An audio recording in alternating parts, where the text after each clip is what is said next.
राजा जी के दिलावा टूट जाई।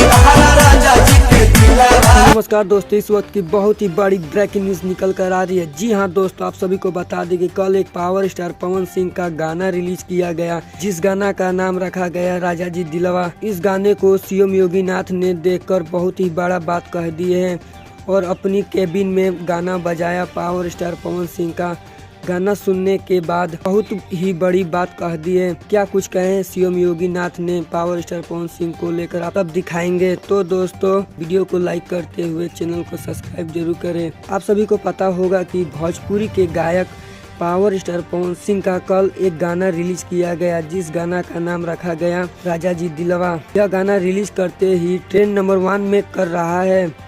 वहीं बताया जा रहा है कि इस गाने के ऊपर इतना ज्यादा रील्स बन गया, अभी तक सभी गाने का रिकॉर्ड टूट चुका है। तो दोस्तों, आपको बता दें कि यह गाना लाजवाब बनाया गया है। यह गाना लिखे हैं संतोष तिवारी और डायरेक्टर प्रियांशु सिंह ने। तो दोस्तों, यह गाना तो लाजवाब होना ही था। खैर दोस्तों, आपके इस पर क्या राय, आप हमें जरूर कमेंट कर बताएं। धन्यवाद। तोहरा राजा जी के दिलावा टूट जाई।